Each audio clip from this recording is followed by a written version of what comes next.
In the world's most unforgiving deserts, a creature no longer than your palm has killed more humans than any other scorpion on Earth. Its pale yellow armor conceals lightning-fast reflexes and a predatory instinct so flawless that science calls it nature's perfect assassin. But how did such a small, elusive hunter come to dominate one of the harshest environments on the planet? And what secrets lie behind its lethal efficiency? To uncover the answer, we have to enter the Deathstalker's hidden domain. Across the vast deserts of North Africa and the Middle East, a slender, pale yellow scorpion waits under stones and in rocky crevices, almost invisible against the sand. This is Leiurus quinquestriatus, known to science as the Deathstalker. Its range stretches from the shifting dunes of the Sahara through the arid highlands of the Levant, east into the Arabian Peninsula, and as far as the dry borderlands of Iran. Wherever the land is harsh, dry, and unforgiving, the desert finds a foothold for this predator. Adult Deathstalkers rarely exceed 10 centimeters in length, about the size of a human palm. Their bodies are built for survival in a world of extremes. The exoskeleton is thin and flexible, colored a pale yellow or yellow-green that blends perfectly with the stony ground and sun-bleached sand. Under ultraviolet light, the entire body glows a vivid blue-green, a trait shared by most scorpions, but no less striking in this elusive hunter. The Deathstalker's pincers are long and slender, more like delicate forceps than the broad, crushing claws seen in some of its relatives. This shape hints at its strategy. Instead of overpowering prey with brute strength, it relies on speed and precision. The tail, technically called the metasoma, is thick and muscular, arching high over the back and ending in a sharply curved stinger. When threatened, the Deathstalker raises its tail and spreads its pincers, ready to strike with astonishing speed. By day, the scorpion avoids the killing heat by hiding in deep cracks, under rocks or in burrows abandoned by other creatures. It emerges only after sunset, when the desert cools and the world is quiet. Here, in the darkness, it prowls for insects, spiders, and sometimes even other scorpions. Its senses are tuned to the faintest vibrations and the subtlest changes in air movement, allowing it to detect the approach of prey or rival from a surprising distance. The Deathstalker's habitat is as varied as it is harsh. In Egypt, it haunts the rocky wadis and scattered oases. In the Negev and Sinai, it slips between stones in dry riverbeds and barren hills. Across the Arabian Peninsula, it endures intense heat and long droughts, surviving where few other creatures can. Even in the outskirts of villages and small towns, it sometimes finds shelter in walls or piles of debris, bringing it into uneasy contact with people. Despite its fearsome reputation, the Deathstalker is not the largest or most physically imposing scorpion in its range. Its power lies instead in adaptation, an ability to thrive in places where water is scarce.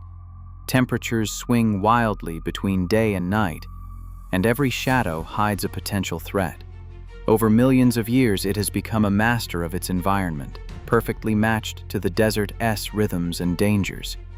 In this landscape, the Deathstalker is both hunter and survivor, a small but formidable presence woven into the fabric of the world's harshest places. Under the cover of night, the Deathstalker Scorpion comes alive. The desert's silence is broken only by the faintest tremors, a beetle's footsteps, a cricket's leap, the distant scuttle of another scorpion. For the Deathstalker, these are not just background noise. They are signals, carried through sand and air, decoded by a suite of finely tuned sensors. Tiny slit organs near the tips of each leg detect the slightest movement in the ground. A moth lands nearby, its weight sending a ripple through the sand. The Deathstalker freezes, every limb poised, its body low and still. Long, delicate hairs on its pincers, trichobothria, sense the air shifting as the insect stirs. The scorpion's pectins, comb-like organs sweeping the ground beneath its belly, gather chemical and mechanical clues, building a map of the world in darkness. Pectins collect the information the scorpion needs to hunt. It waits, motionless, sometimes for hours. Energy is precious in the desert. With a metabolism slower than most creatures its size, the Deathstalker can go weeks without a meal. Each movement is calculated, each hunt a test of patience. When prey enters its detection zone, often just 20 to 30 centimeters away, the scorpion pivots, aligning its body with the source. The distance is short, but in the desert, it is the difference between feast and famine. A sudden twitch betrays the beetle's position. In an instant, the Deathstalker strikes. The tail arches overhead, then snaps down in a blur. High-speed cameras have clocked the tip at up to 130 centimeters per second.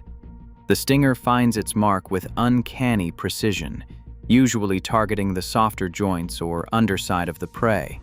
Sometimes the pincers alone are enough for small, soft-bodied insects, but larger, armored prey demand venom. The scorpion may sting multiple times in quick succession, injecting just enough to paralyze its victim without wasting a drop. Once the prey is subdued, the Deathstalker uses its small, sharp mouthparts to tear and macerate, liquefying tissues for easy consumption. It feeds slowly, absorbing nutrients that must last until the next successful hunt. In lean times, it can endure for weeks, even months, on the reserves stored in its body. This remarkable efficiency is part of its arsenal, every calorie conserved, every risk weighed against reward. The night is never truly safe. Other scorpions, even of the same species, may become rivals or meals. Cannibalism is not uncommon when food is scarce, yet the Deathstalker's aggression is not reckless. It stands its ground when cornered, but in the open it prefers the calculated strike, the silent ambush.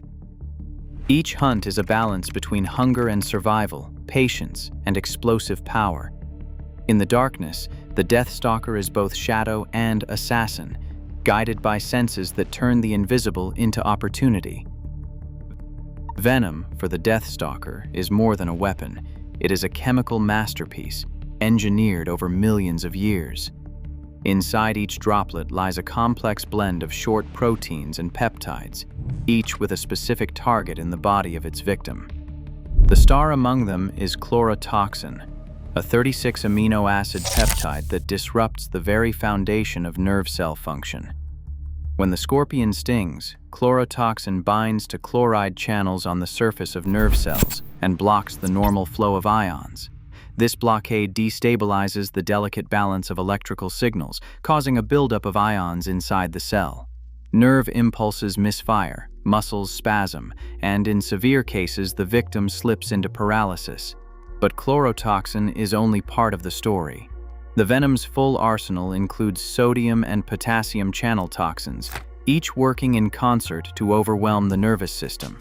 Sodium channel toxins force nerves to fire uncontrollably, while potassium channel blockers prevent them from resetting. The result is a cascade of signals that the body cannot control: convulsions, shock, and for the unlucky or unprotected, death. This molecular choreography is precise and devastating, designed to subdue prey in seconds and to warn off predators with one of the most painful stings in the animal kingdom. The numbers tell their own story. The lethal dose, LD50, for Deathstalker venom in mice is as low as 1.25 milligrams per kilogram of body weight. For a typical adult human weighing 70 kilograms, the theoretical dose would be around 87.5 milligrams, hundreds of times more than a single sting delivers. Each strike injects just 0.2 milligrams of venom, a fraction of what would be needed to kill a healthy adult, but more than enough to overwhelm a small child or someone with a vulnerable heart or lungs. The pain alone is legendary, described as burning, searing, impossible to ignore. For many victims, the agony comes first, followed by sweating, nausea, muscle twitching, and in severe cases, convulsions or respiratory distress. This precision is not accidental. The Deathstalker's entire hunting strategy is built around the power of its venom. Its slender pincers are ill-suited for crushing, so it relies on biochemical force. When it strikes, the venom floods the prey's nervous system, shutting down movement almost instantly. The scorpion can then feed at its leisure, safe from retaliation. Even in defense, the venom sends a clear message: approach at your own risk. Scarcity makes this molecular arsenal costly. Each drop of venom takes energy and time to produce. The scorpion must ration its supply, injecting only what is needed for each encounter. Too much waste, and it risks being defenseless until it can regenerate its stores. This scarcity, combined with the venom's potency, is what makes it so coveted and so expensive by those who study or seek to use it. But for the Deathstalker, it is not about value, it is about survival and the relentless drive to perfect the art of the molecular strike. Stories about Deathstalker venom selling for $39 million per liter have circled the internet for years. The figure sounds rare and staggering, but the truth is more complicated. The number is staggering. The reality behind it is far more complicated and far less glamorous. The myth begins with a grain of truth. Deathstalker venom is among the rarest and most chemically complex substances ever studied, yet no one buys or sells this venom by the barrel. The figure comes from a simple calculation. Take the price for a tiny vial, multiply it up to a liter, and ignore the logistical impossibility of ever collecting that much. A single adult Deathstalker yields only about 0.2 milligrams of venom at a time. That is enough to cover the tip of a pin. Milking is done by gentle electrical stimulation, a process that can be repeated every few weeks, but each session yields only a fraction of a milligram.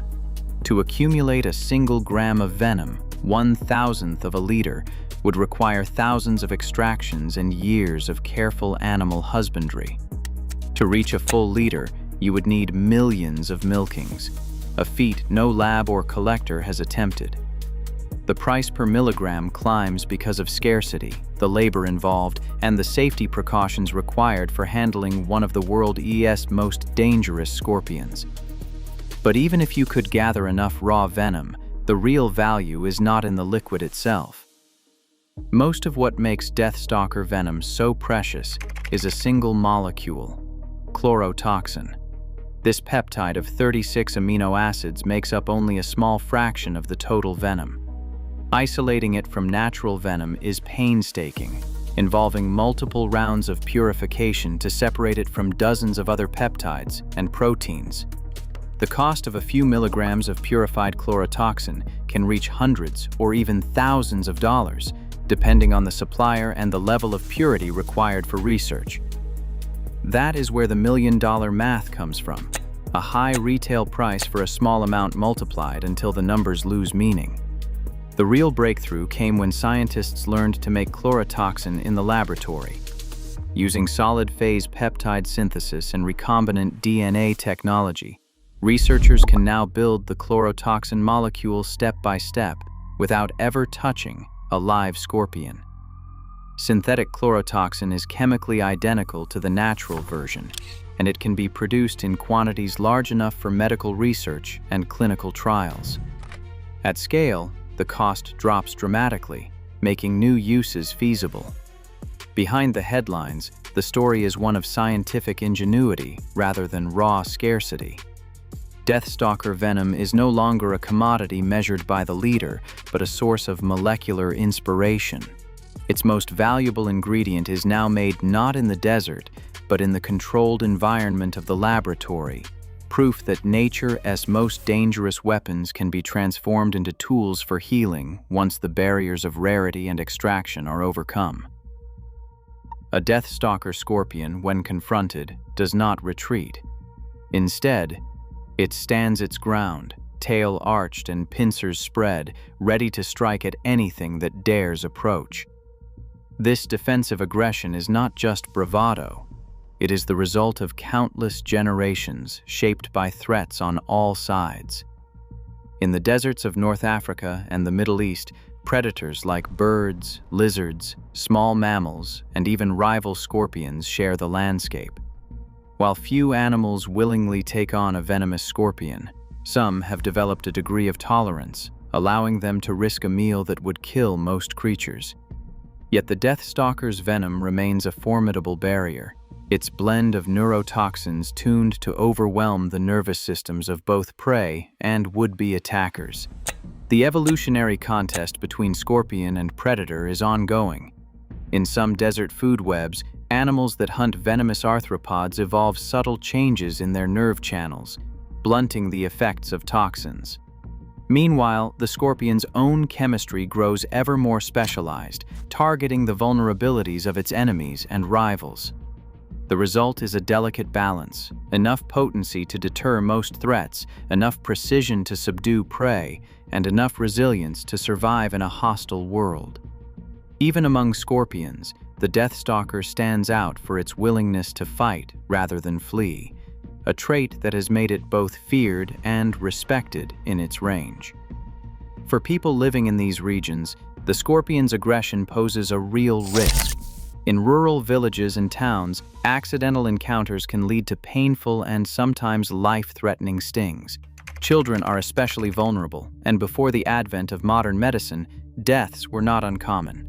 Today, the story is changing. Emergency physicians in endemic areas now rely on antivenin, a treatment developed through decades of research. When administered quickly, antivenin can neutralize the venom's effects, turning a potentially fatal encounter into a treatable emergency. The presence of antivenin in clinics and hospitals has dramatically reduced mortality, even during mass sting events brought on by storms or flooding. Still, the Deathstalker's place in the desert remains unchanged, a survivor, an aggressor, and a constant reminder of nature's ongoing arms race. In a brightly lit operating room, a pediatric neurosurgeon prepares for a delicate procedure. On the table lies a vial labeled BLZ-100, a synthetic version of chlorotoxin, the same molecule that once spelled death for desert prey. Today it promises something entirely different. When injected into a patient with a brain tumor, this engineered peptide travels through the bloodstream and binds almost exclusively to glioma cells. Under near-infrared light, the tumor fluoresces a vivid green, drawing a sharp line between cancer and healthy tissue. Surgeons who once relied on touch and guesswork now see the invisible. The margin between what can be saved and what must be removed is no longer a matter of chance. Early clinical trials have shown that this tumor paint can reveal clusters of malignant cells too small for standard imaging to detect. Surgeons describe the experience as a revelation, watching the cancer glow in real time and guiding each cut with new confidence. For patients, it means more tumor removed, less healthy brain lost, and a better chance at recovery. Researchers are also exploring how chlorotoxin and related venom peptides might help treat epilepsy, ease chronic pain, or even regulate insulin in diabetes. These efforts are still in their infancy, but the potential is undeniable. What began as a weapon in the desert has become a tool of hope in the clinic. The Deathstalker's sting, once feared for its power to paralyze, is now being repurposed to illuminate and heal. In this transformation, the boundary between danger and cure blurs, and the legacy of a desert assassin is rewritten in the language of modern medicine. Right now, scientists turn the Deathstalker's venom, once feared for its deadly sting, into hope for cancer patients worldwide. Its chlorotoxin, now synthesized in laboratories, is opening new frontiers in medical research.